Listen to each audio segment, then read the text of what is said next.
Ever 17 is a visual novel developed by Kid that saw a North American release under the staff of Hidemeki International Group. It was released after Hidemeki had wisely given up on their Anime Play DVD lineup, realizing that the PC was the way to go. So right off the bat, that's a positive choice. The format is correct. But the format doesn't make the game. So how does Ever 17 stack up in the admittedly niche visual novel market? Well, if you search Ever 17 on the net for a bit, you'll certainly find many people praising it as having the best story of any visual novel to see a North American release. To cut to the chase, let me say that I wholeheartedly agree. Ever 17 begins with a young man arriving at an undersea theme park known as Lemieux. He's separated from his friends before ever entering the park and sets off to find them immediately after he gets in. Meanwhile, another boy finds himself inside the park, but with no memory of why he's there or even who he is. It isn't long after you meet a few of the central characters that alarms blare and the park is swiftly evacuated. Unfortunately, several people are unable to escape before a flood on the first floor traps them inside the lower levels of the park.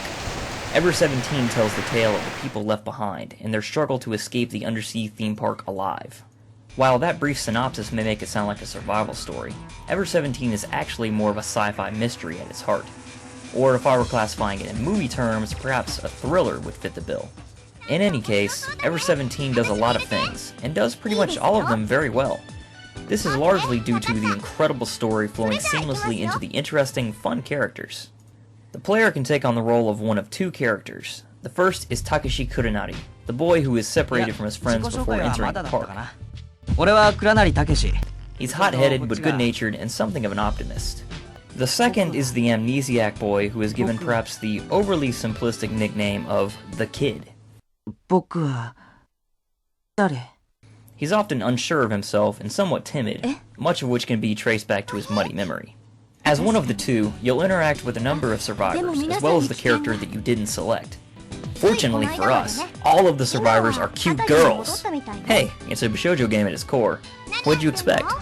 Each of the girls have their own scenario that focuses more on her character while giving the player clues about various mysteries presented throughout the game. First, there's Tsugumi Komachi. Tsugumi.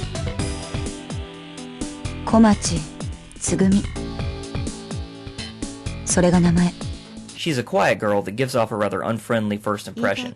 She's extremely independent and seems to detest the idea of cooperating with the others. Her scenario is exclusive to Takashi. Next we have Sora Akanegasaki. 申し遅れました。私は茜ヶ崎空と申します。レミュー開発部のシステムエンジニアです。 Sora is the assistant chief of Lemieux's development division. She's extremely serious about her work while simultaneously being extremely courteous to the others. Her scenario is exclusive to Takeshi.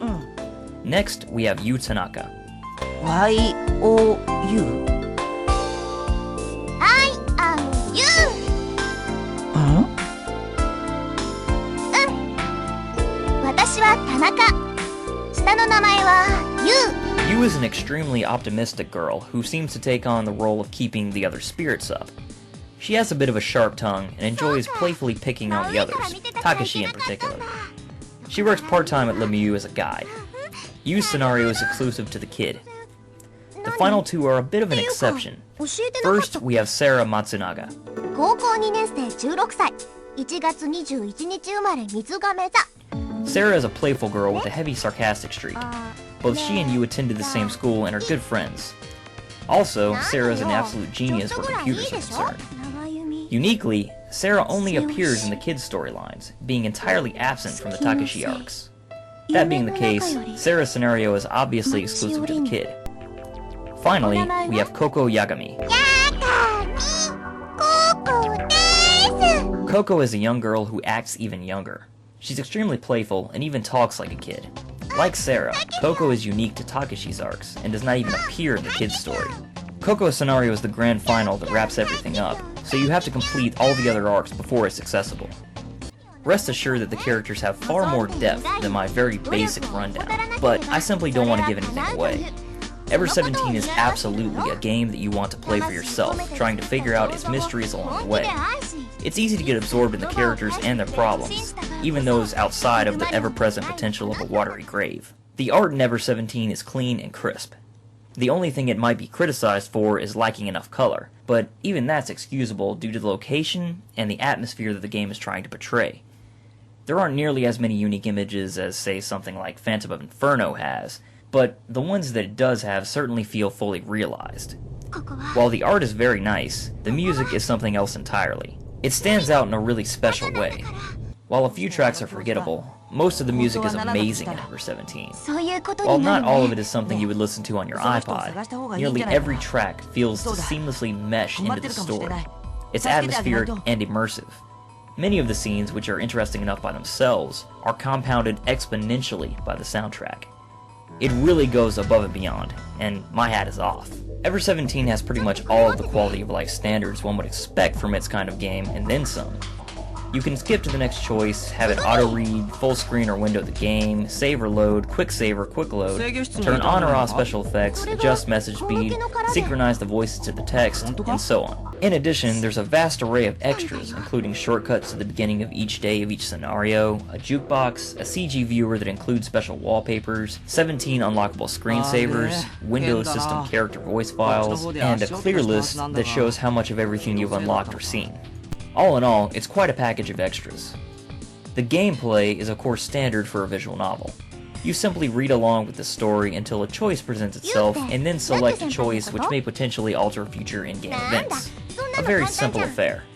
If I were to complain about anything in Ever 17, it would be the translation. While Hidemeki's work is far improved over its earlier translations, every now and then there's awkward dialogue or something that just doesn't make sense. Thankfully, this is a rarity, and honestly it didn't affect my enjoyment of the game at all. The vast majority of the game is translated well, and props to the folks who made it happen. So, to summarize, Ever 17 really is an amazing package. It has a fantastic story, interesting characters, clean, attractive artwork, a wonderful soundtrack, and it exceeds the norm in quality of life and extra content. To be frank, there's no reason I can think of not to recommend Ever 17 to anyone. If you're watching this review, you probably have a PC. If that's the case, there's no reason you shouldn't add Ever 17 to your collection. Many gamers that have played Ever 17 give it a lot of hype, but there's a reason for that. It's that damn good.